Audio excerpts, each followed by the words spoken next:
It's time for PaleoRadio, only on Secular Media Network. You are now entering PaleoRadio.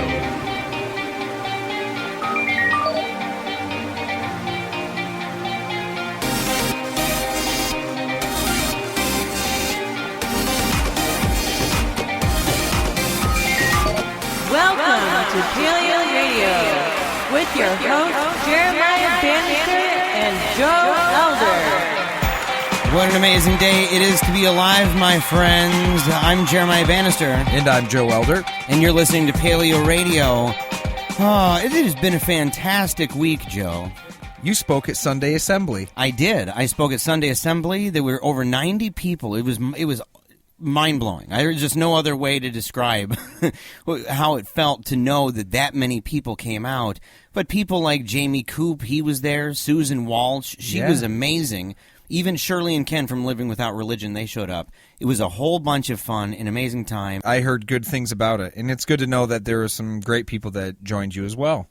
Well, we've got a fantastic show. Yeah, oh man, we've got quite a lineup. A little bit different this time around. We're going to start out with something. It's totally different. It's a little bit offbeat, but I think it's going to be something that our listeners, this is really what they're into. The first article is going to be, as a doctor who treats concussions and a lifelong fan, I now believe pro football is unethical. It's controversial, and it's by Joseph Annibale. Yeah, that's going to be a lot of fun to dive into that. Next, we're going to move into why aren't there more black Republicans? This is out of the American Conservative. That's going to be a really nice article that we're going to dive into. Then we're going to be talking about anti-intellectualism is killing America. Social dysfunction can be traced to the abandonment of reason. It's in Psychology Today. And finally, we're going to finish up with Iran and what happened with the United States boats in that whole entire situation, and the hostage situation, the prisoner trade-off, that whole deal. It's going to be a blast. It's going to be an amazing show. You're going to want to listen literally to every second of it. Absolutely. Beginning right off the bat, as a doctor who treats concussions and a lifelong fan, I now believe pro football is unethical. It's by Joseph Annibale. It's an interesting story here, Joe. Yeah. And he begins by saying, and just so people know, the picture that goes along with it is San Francisco 49ers quarterback Steve Young when he was on the field after suffering a concussion in the game against Arizona Cardinals in 1999. So you got this image of Young on the ground. He begins by saying, stop and think a minute. Have you noticed just how violent professional football is? Does it strike you as odd that so many are excited about a game in which players are knocked senseless and many are maimed? The players strike each other with such force that the collision sounds can be heard high in the stands and on TV. The quarterback position is acknowledged as the most important, but rare is the quarterback who is able to play a whole season without significant injuries. More important than the broken clavicles, the shoulder dislocations, and even the gruesome orthopedic disasters like the career-ending injury of star quarterback Joe Theismann are the injuries to the brain. And it is now crystal clear that high-speed collisions, even when protected by a helmet and other gear that would make a gladiator proud, do very bad things to the brain. Absolutely. Yeah, and I think it's true. I don't think that's a arguable notion at all, that high-speed collisions going head first is a bad notion, right? I think it would depend on how far we take this argument. Would it say that football in general is unethical for everybody, or just professional football? And the claim here is that professional football is unethical. I think that's a more pointed argument and one that we have the most data on. I think it would be hard to sell somebody to say that high school sports where kids aren't totally developed and aren't as fast as they could possibly be, to say that people are in as much danger in a high school setting as they are in maybe a professional setting. Well, he's using, the writer of the article, he's using a thing called a brain spect. Sure. And is that the same, do you know offhand if that's the same as the device that was used in the TED Talk that you and I always reference back to when talking about psychology and psychiatry and medicine and the use of scanning to better identify and diagnose people with mental illnesses? I'm not sure if it is the same device, but I know what one you're talking about, which was a great one on basically neuropsychology, the synthesis between neurology and psychology. It's fantastic. But a brain spect, according to the article, is ideally suited to reveal brain damage caused by blows to the head. He's seen players at all levels, including professional. So I think he's probably seen more people maybe at high school, college levels. He doesn't say, so I don't want to presume anything. Yeah, I'd have to. That's what I'd be interested in seeing. But he's including professionals in this. He conducted the largest study on retired NFL players, which revealed remarkably high levels of brain injury and many associated problems. True. This is all pre-NFL rules that are about 3 or 4 years old now that involve targeting, hitting to the head, being kicked out of games for leading with your helmet. If your helmet falls off at all, you have to take a play off and get evaluated by the concussion team. If you're noted with a concussion, it's automatically 2 games. There's a lot of rules the NFL has instilled in the last 3 years. Do you think that they've been evolving appropriately with the amount of information that's coming out? Absolutely, because all the information that's coming out is coming out from a decade ago when you could go over the middle and literally get cracked helmet to helmet, and that was just a good hit and everybody clapped. Do you think there were cover-ups? Because I know there were people who say, yeah, there were definitely cover-ups. Oh, sure there were. Yeah, during that time, in the NFL's heyday in terms of when people really got screwed up. I mean, like, you can watch those, like, 1990 NFL hits videos and just see what happened where people got dropped on their heads almost pretty much, jumping for the ball and getting undercut and everything. Those are the people that are getting tested now. Which, by the way, it looked amazing. I mean, like you said, those are the highlight reels. When you see people get nailed and you're like, whoa, that's amazing. I remember. We had videos like that when I was a kid. Still in the NFL, chest to chest, like pad to chest hits are still legal. So you can hit a guy square in the chest. But your arms, forearms, helmet can't lead and hit the player. If the first contact you make is with your helmet, is on their head with your arms, forearms, or helmet, that's an automatic penalty. In the NFL, it's a $25,000 fine, and you're automatically kicked out of the game for targeting. In college, you're automatically kicked out of the game for targeting. What I'm interested to see is, and I know that biding time, there are people that are going to get hurt. I do understand this. I'm interested to see what's going to happen in 10 or 15 years, and we see the people that retire that had the Revolution helmets and had the new rules. And I'm just interested to see if that would help or not. Maybe not. I'm not saying it would. I gotta wonder, too, honestly. I mean, my mom and my brother, they're really into bull riding. Sure. And I'm like, how many concussions happen in bull riding? Well, like, I'm serious. Yeah. I mean, maybe this would apply in principle across all different sports, but I almost got to sit here and say, especially on a pro level when you're getting paid for it, you would think that's a lot like, the most dangerous places of employment, like the shows. Yeah, most dangerous jobs in the world. There's people that free climb, and or base jump. Base jumping is literally the most dangerous thing you can do. And it's illegal in some places, but people still do it. And people have made a professional career getting endorsed by companies like Red Bull and stuff to go base jumping off places. And I guess it depends on what you want to look at. I'm a little concerned about, I understand the opinion, but if people know what they're getting into and they know the repercussions of their actions and they choose to do it anyway, and it's an educated choice whether we disagree with it or not, do we have the right to tell them no because of how hurt they could get if they know how hurt they could get? That was what I was getting at, too. I'm like, man, people climb towers. They literally do. People do things all the time, and not just for jobs, but just for fun, like you're saying. There are people who do it, that they're like, hey, I just wanted to see the sight. Yes. I just wanted to see the sunset from that height. To me, that's crazy. I would never. I would never do a lot of the things that humans do, and that are extremely dangerous. Things to do with the ocean. Anything to do with the ocean. Me too. Anything under me that's bigger than me is a little scary. I can call me a wuss for that if you'd like. Annabelle continues in the article and says, how many former football players have ruined lives because of brain injury? And consider remarkable individuals like Junior Seau, the former San Diego Charger, who took his life by a gunshot to the chest so that his brain would remain intact after death and available for study.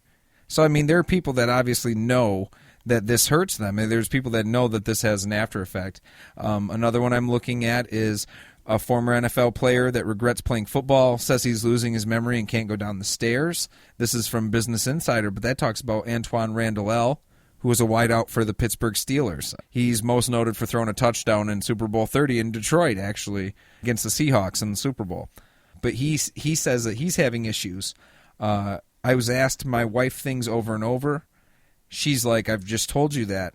I've asked her 3 times the same night before to get up in the morning and forgot, stuff like that. I try to chalk it up like I'm busy. I'm doing a lot, but I have to be on my knees thinking about it. I want to see my kids raised up. I want to see my grandkids. But this was a suit that he got paid out with 2,000 others for $900 million in the settlement. Right. So, I'm sorry, 5,000 players. They're facing facts on this, and because of what's happening, you think that they're evolving appropriately. I do. Well, I don't know if they're evolving appropriately. I think time will tell on that. I know that the NFL has changed a lot of its rules, and I know that there are people in the sphere of sports that I'm tapped into that talk constantly about the wussification of football, and that's them talking about how easy it is to go over the middle to catch passes because people can't hit you hard because of the targeting rules, and how offenses take advantage over the middle because it's soft because of the targeting rules. And it's true. That used to be an area in football where only the most brave ran across the middle, and now it's an area where it's a part of the game because it's not as heavily defended for a better reason, I think. But even analysts acknowledge that it's changed the game. And in fairness, we both love football. You loved it far more. You played it many years. I played football, yeah. I played it when I was young, and my dad was involved till he was injured, but his was a knee injury. It's been a dangerous sport for a long time. It's a very dangerous sport. And the other thing, too, is I obviously have a biased opinion because I played football since I was in 7th grade, all the way up until I was a senior in high school. And then now I'm a mixed martial artist, so I still continue to take cracks to the head every now and then. I think it has to do if you know the repercussions of your actions and you're doing it or not. Whether it's a dumb decision, I mean, we can leave that up to the observer. Do you think it's a safety valve for society? Yes. Oh, yes. Do you think the same thing of MMA? Absolutely. Absolutely, it is. It's a Roman Coliseum. That's a great analogy to put to it. It's our Roman Coliseum. It's where we go to see the violence, to have our outlet to our nature, which is that we are a mix of chimp, bonobo, other apes, and we're more chimp than bonobo. We're aggressive. Then let's end here. We'll give him the last word. We look back at Roman gladiators and we're repulsed. My prediction is that future generations will look back at our obsession with these violent pastimes with similar incredulity and repulsion. We'll be right back. Love Paleo Radio? Join the club. Support our work by visiting patreon.com/Paleo Radio today.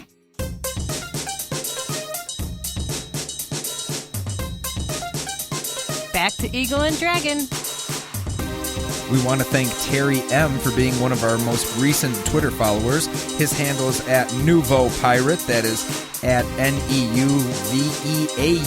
Pirate.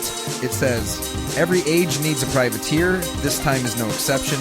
Citizen of the galaxy, humanism, the world needs more. So thank you for the follow. Yeah, thank you for the follow. Big time. You can follow us by checking us out on Twitter at twitter.com/PaleoRadio Show. Very, very beautiful.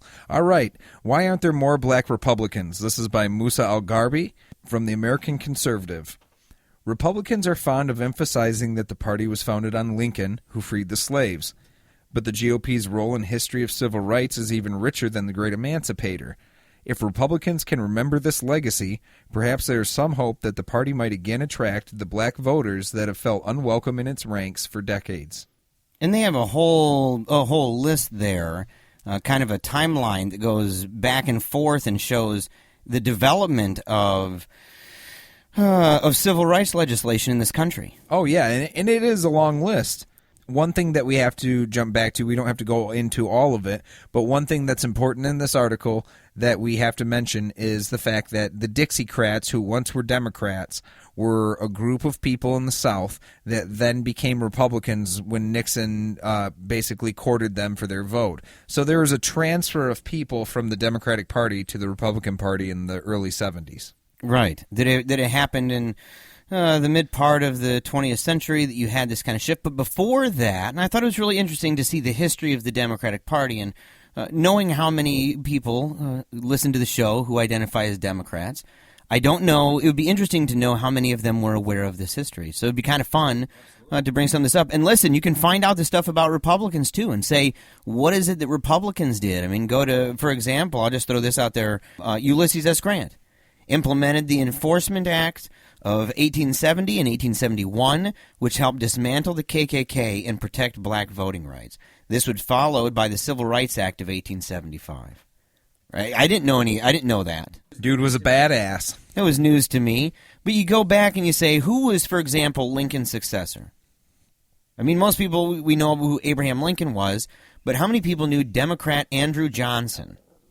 Or that he vetoed the Civil Rights Act of 1866, and he, quote, strongly resisted the passage of the 14th Amendment, right after Lincoln. And then you have Democratic President Grover Cleveland, right? He came back to office in 1892, but part of his whole shtick, I mean, he was kind of Trumpian, but to sit there and say, I oppose the Republican-sponsored Federal Elections Bill of 1890, that was part of his platform. Absolutely. As part of his speech. And he launched the movement, ultimately, that went to go against civil rights in this country. Yeah, and he was a Democrat. He was a Democrat. Woodrow Wilson declared, and Woodrow Wilson... Complete racist. And this is in the news because of, Princeton? Yes, because of Princeton. Removing his name, was it? Removing the legacy to do with Woodrow Wilson, but declared that segregation was, quote, not a humiliation but a benefit. Right? And when a racial equality proposal was overwhelmingly approved by the League of Nations in 1919, Wilson single-handedly killed the legislation in order to protect American segregation. That's right. Well, when we think of the KKK, most of them were Democrats back in the day. But, again, it's noted to say that there is an ebb and flow here that goes back and forth because that party... The only thing that's changed now is name. What used to be the Democrats are now Republicans. I know it's kind of the inverse here, but the name's changed only. The idea of voting against civil rights, the idea of voting against, in these cases, voting against anything but segregation, that group now resides in the Republican Party. It's the same mentality. Right. It's rejected the Democratic Party, whether it's in the GOP or whether it's found itself in nationalist parties or the Constitution Party or the Libertarian Party or the white I don't know, is there a white nationalist party?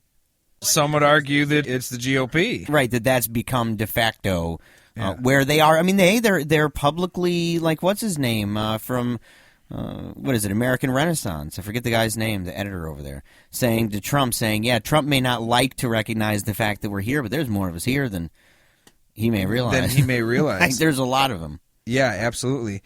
Al Garbi also goes on to say that there's diversity and tokenism. Now, this gets into the most recent presidential elections and what's going on in the Republican Party and Democratic parties of today.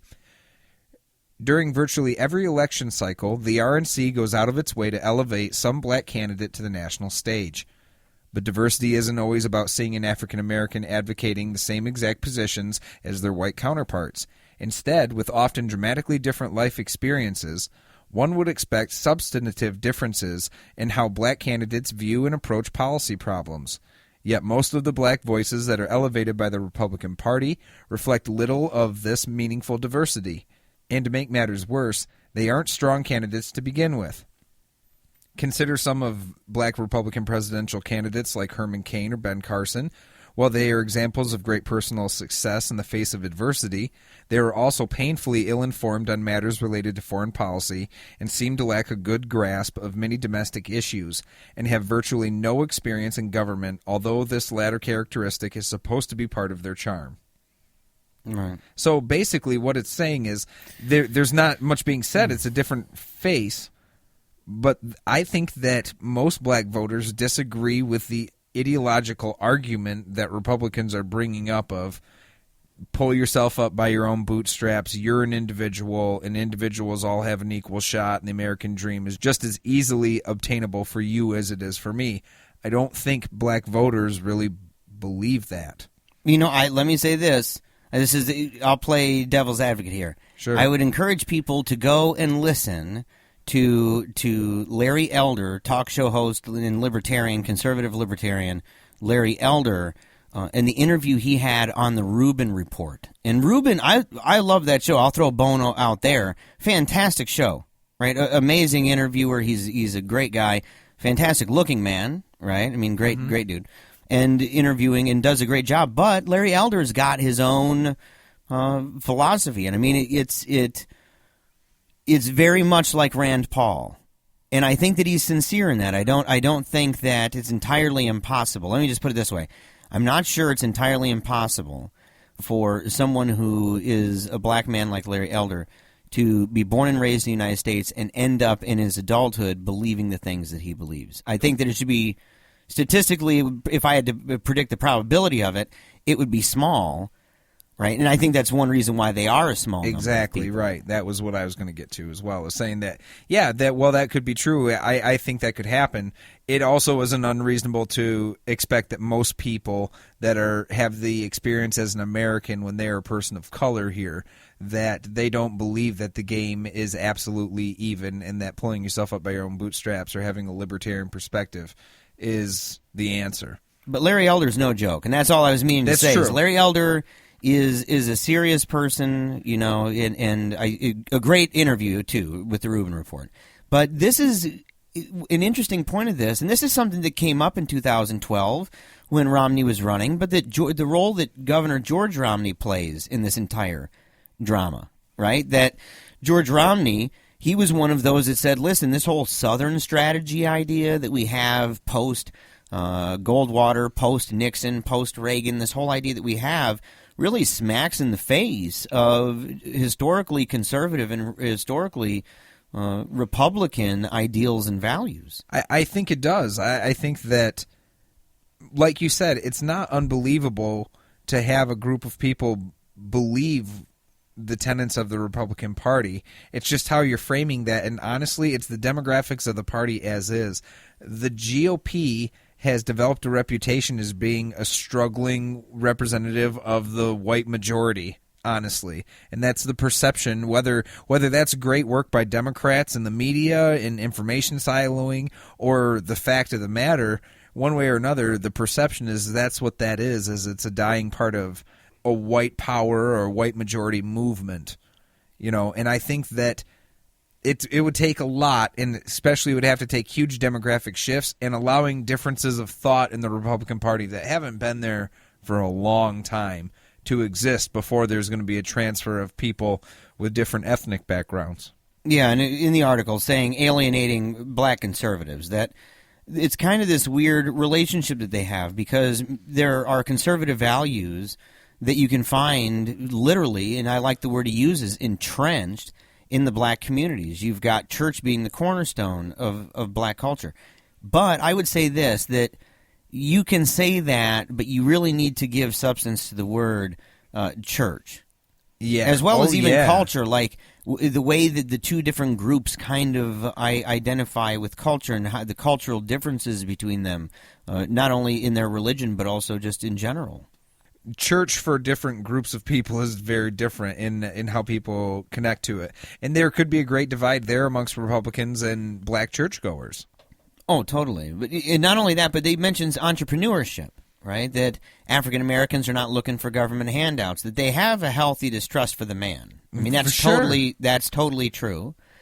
And you could, just like the article, quote, slavery, Jim Crow, mass incarceration, the current disparities in the criminal justice system, and other aspects of institutionalized racism have been sponsored and enforced by the government, and that this is all kind of either kind of pushed to the side or completely denied by people in the GOP right now. Everybody look up the Tuskegee experiment when you get a chance. See what that's all about in terms of institutional racism. But it's true, and I think that there's admissions to it. Honestly, and maybe I'm way off. If I am, tweet us or respond to us on Facebook at PaleoRadio. But honestly, I think that it has a lot to do with white privilege and the lack of acknowledgement of white privilege. The Democratic Party admits that the game is tilted, admits that there is a disparity here, and tries to make an effort to equal it out with things like affirmative action and housing and urban development and these sorts of things. And the Republican Party's ideology is that is giving somebody a leg up to what is already an even field, and that's unfair. And I think people that are in that position think that those people can screw off. Yeah, I think they do. How are the Republicans? You're right, I think. It would take literally at least 30 years. It would take more than just Rand Paul's efforts. And listen, kudos to Rand Paul getting involved bipartisan efforts big time Speaking of bipartisan efforts, our next segment is going to be Anti-Intellectualism is Killing America. You don't want to go anywhere. This is Paleo Radio. If you leave, you can't come back in. Paleo Radio will return.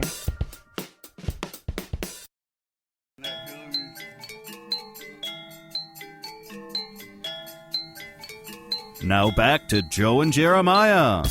Dude, there's a hilarious Facebook post over at Paleo Radio, facebook.com/Paleo Radio. You shared it, Joe. Yes, I did. It has to do with Hillary Clinton and the FBI investigation. Pretty cute little gif there. And you said it could happen, folks. It could happen. And it's about Hillary and the possibility of an indictment. And all them emails. Honestly, it has less to do with the possibility and more to do with the face in the video. It's the video is fantastic. It's literally one of the funniest things I've seen in a long time. It's a delight. But we had some excellent comments in there. You had Kat Russell.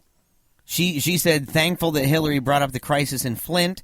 We need oversight. We cannot trust our governor with the $5 million from FEMA. And let me add, Bernie Sanders, he said that he called for there to be even stronger things to do with him, that he should be taken out of office. Which, honestly, I agree with this. I really do. I think it's ridiculous. It's a whole different thing. Obviously, we're going to continue to follow the Flint water crisis as it stands, but yeah, the stuffed turd, he stinks. And speaking of Bernie Sanders, you got Josh. He comments, who cares? Bernie's going to beat that ass. Fair enough, Josh. You got it. Fair enough. Yeah.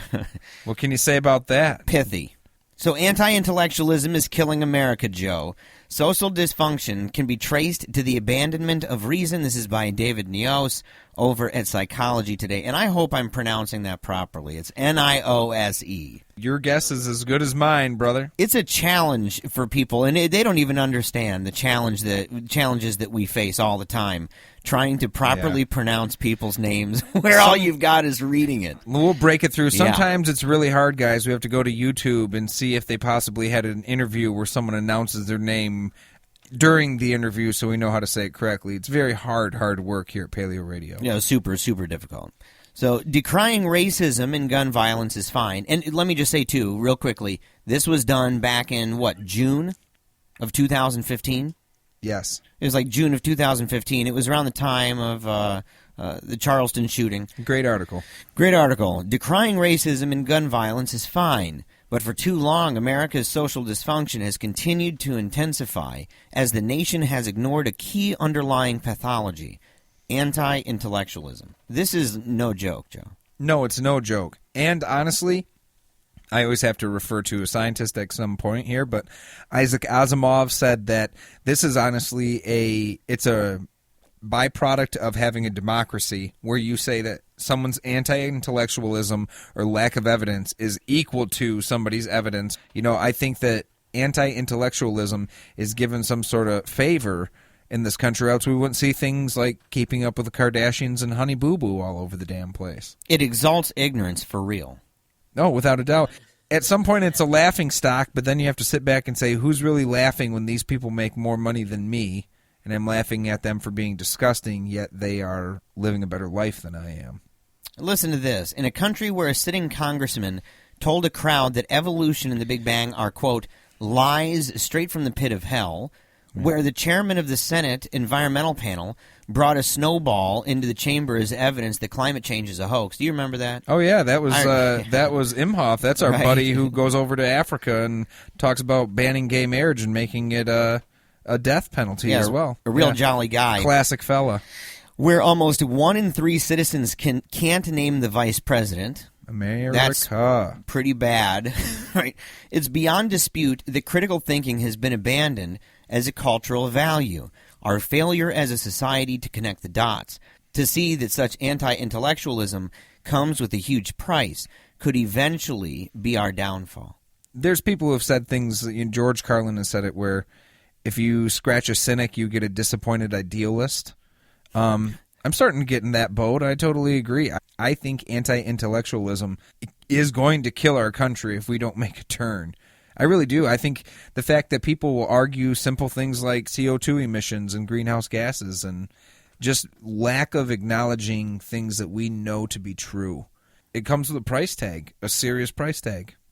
It's so weird because people are anti-intellectual very selectively. Like, take somebody who might be really hardcore against, intellectual elites and the idea of, well, I don't need to learn from people who've dedicated their life to this, and yet they're studying riffs at home when they're playing guitar. I mean, they're learning things that professionals in that field, right, well-established people who were cutting-edge individuals with a deep reservoir of knowledge in those fields, what they put forward into history that was really profound, and they want to mimic that. Yeah, and they're going to go rely on that. Right. Yeah, well, better yet, how about somebody who gets on the internet to post about how evolution is not real or how science doesn't help with anything, and they're using the internet to do it. They're using science and what we've come up with our technology and advancement with repeatable evidence to tell us that that's not a very valuable thing. I mean, isn't ignorance at the root of racism? This is a question that was asked in this, and you know what? What do you think? Is ignorance at the root of racism? Or can somebody be intellectual? And I guess maybe I'm jumping the frog here.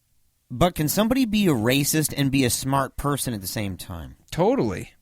Totally they can be. Or maybe they can be good at certain things, like different aspects, but be racist. Donald Sterling, savvy businessman, very good businessman. Thomas Jefferson. Complete piece of crap racist, bro. Right. I think that's an example. Thomas Jefferson. The people are walking contradictions all the time. That's a fact. We are an amalgam of mixed decisions and choices based upon the situations that we are in. So to say that I'm this way and I act this way all the time is not necessarily true. But to get back to your point, can somebody be an intellectual and be racist? Absolutely. Are most people intellectuals and racist? No. Are most people that are ignorant racist? Yeah, I think that number's a lot higher than the amount of people that are intellectuals. Rational public policy, including policies that allow reasonable restraints on gun access, simply isn't possible without an informed, engaged, and rationally thinking public. This is totally true, and I think it's true on a gazillion other things. I mean, some of this seems almost like a truism, like it's so obvious it needn't even be said. Could being totally ridiculously stupid affect our democracy? Yeah. Well, of course. No doubt. Could people being against things that are intellectual and factually true cause difficulties? Yes, absolutely. But yes, you need to be rational. You need to have some kind of standard for determining and detecting and distinguishing between those things that are totally ridiculous and actually true. We have to have some sort of mechanism, right, that tells us which things are viable or not. Otherwise, the movie Idiocracy becomes a documentary, doesn't it? We'll be voting for President Camacho, who's going to be putting Gatorade or whatever on the crops. People will make stupid decisions if they are not that smart, if they are stupid indeed. I mean, I totally buy into Bill Maher and what he says where, admittance is the first step. America, we're pretty dumb. We got some learning to do, folks. We have just on a basic skills level, and we make bad decisions all the time. The writer goes on in the article to say, what Americans rarely acknowledge is that many of their social problems are rooted in the rejection of critical thinking or, conversely, the glorification of the emotional and irrational, which I think is the bigger point. Not so much that people are ignorant, but that we appeal to the emotional side of our being rather than the logical. What else could explain the hyper-patriotism that has many people accepting an outlandish notion that the Americans are far superior to the rest of the world? Love of one's country is fine, but many Americans seem to honestly believe that their country both invented and perfected the idea of freedom and that the quality of life here far surpasses everywhere else in the world, which is blatantly ignorant. But they really believe that. Oh, without it. No, you don't like it? Move somewhere else. Well, you know what? Norway's not that bad of a place. That people think my country right or wrong, or that my country is the best, all conflicting day to be damned, that's a good thing. And it's like, dude, no, it's not. The idea that people don't even know, they're not even aware of exactly where we rank. But see, this is where I start to kind of scratch my head and I say, but isn't there are books on the right about where we are in the world, for example, on things like education, because that's one of the reasons they're against the public school system. That's the data that they'll use. when they go against public school and say we need to have private schools or we need to have charter schools or whatever model they want to use. And so on the one hand, they know this data and they know that we're not number one, and speaking specifically only right now about education. But to say we're not number one there, but then when they're in a different discussion, America's number one in everything. It's the greatest thing that's ever happened ever. Ever. And whoever's beating us just rigged the numbers, and that's why they're better. They just play with the numbers differently than we do. Like the writer says here, the hyper-patriotism. This appeal to an emotional sense that overrides the logical sense. And Americans we're A1 sauce at this. We're really, really good at playing to our emotional needs over top of the logical or practical need. You know, and one of the things brought up in this is the role that religion played in fundamentalism, this kind of thing that takes on really, really wild, fantastical notions like creationism and the like. But he says, but high-ranking individuals, even in the military, see a confrontation between good and evil as biblically predicted and therefore inevitable. They relish the thought of being a righteous part of the final days. And this is true. This is documented in the military. Oh, yeah. I mean, look, George Bush was an end times guy. I mean, people running on the Republican ticket right now, there are many of them that believe that we're living in the end times. Many of them believe in the pre-tribulation rapture, which means that in what's traveling in between their ears is that there's a possibility, maybe even a probability, that they are going to vanish one day, maybe while in office, and that the rest of the country is going to be all confused and not knowing what's going on because the president just literally vanished, and it's going to usher in the end times. They believe that, and they're running for office right now. Yeah, and they're all going to reappear by the pyramids and eat the grain that's stored there. But the dumbing down of society causes problems everywhere else. It's kind of like it causes multiple waves and multiple issues. For instance, fundamentalist religion, that rises. Corporate influence in guiding the public in wrong areas, that rises. Ignorance about climate, environmental policies, you name it. There's tons and tons of issues when anti-intellectualism comes into play. That wraps it up. Don't go anywhere, my friends. We're going to be right back talking about all the craziness with Iran right after this. For debates, interviews, or speeches, contact PaleoRadio Show at gmail.com.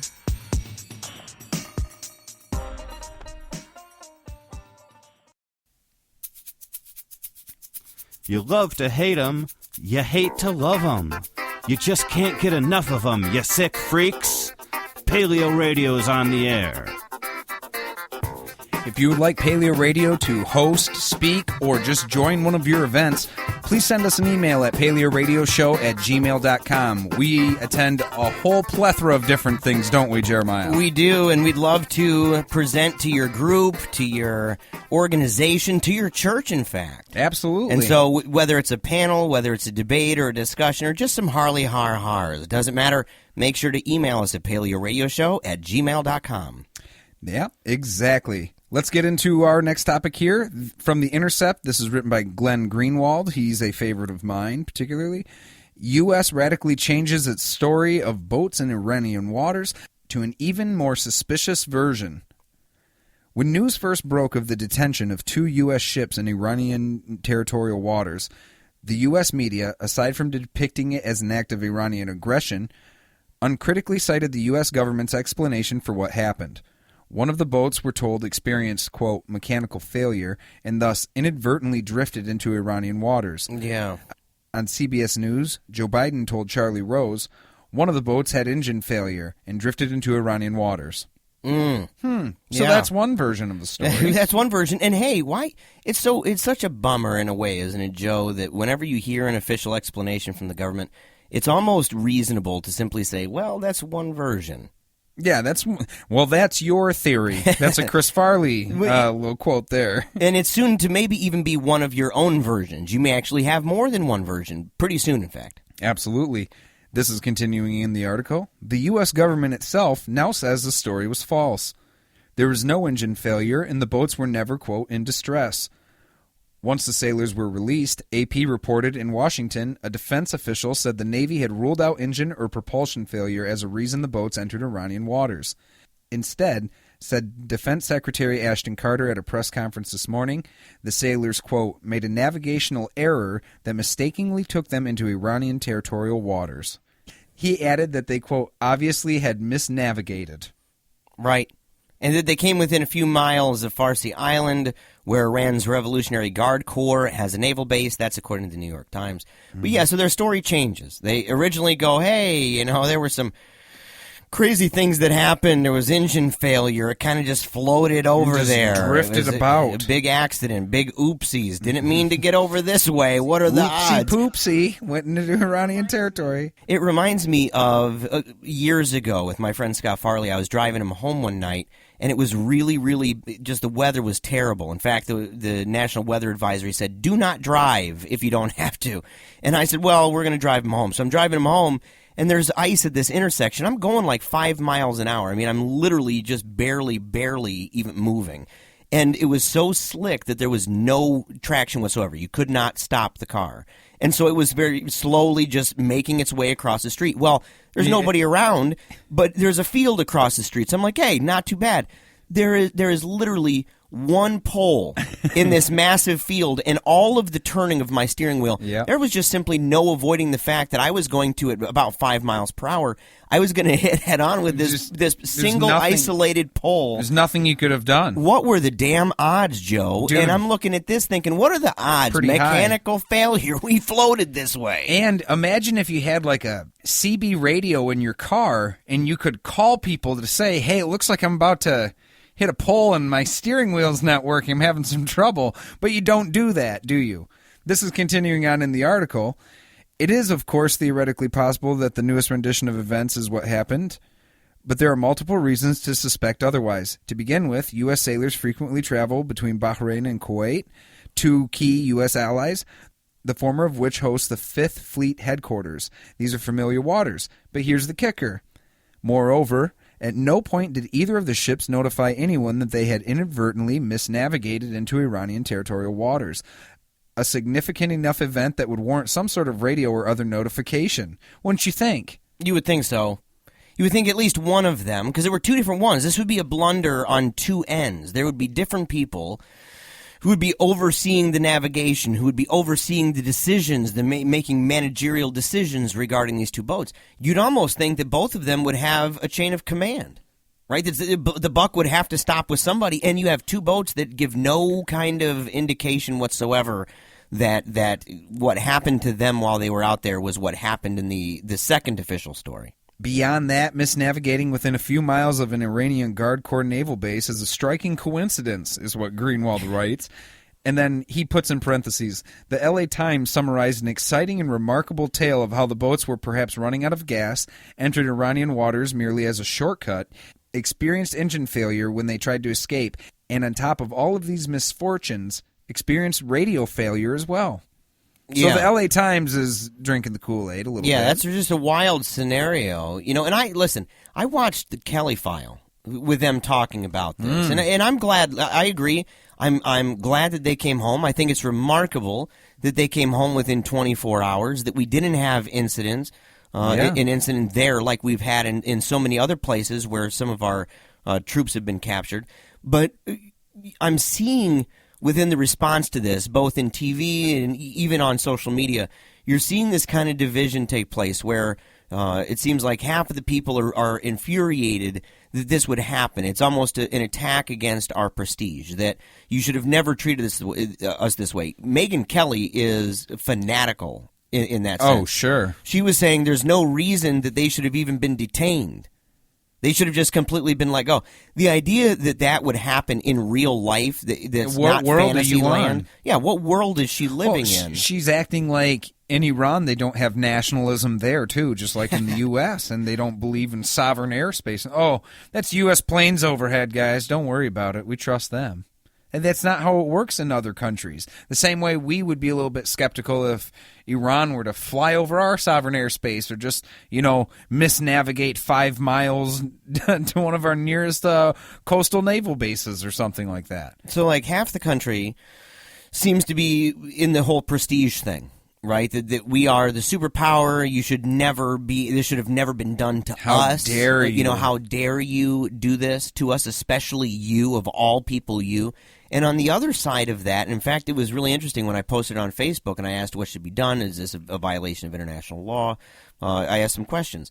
And there were a lot of people who simply said, you know what, America needs to be dropped down a notch, and that this is exactly how we would have treated them if they would have been here, if this similar kind of thing would have happened in reverse, and that we simply need to accept that we aren't the gods of the universe and that we would be treated a certain way based on what happened. Oh, yeah, especially this was going on just right around the time that there was the Republican debate.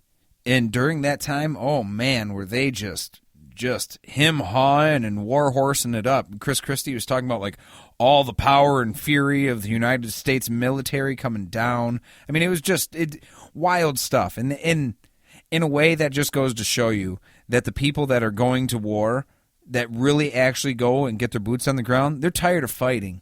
We want a legitimate reason to fight or to not fight at all.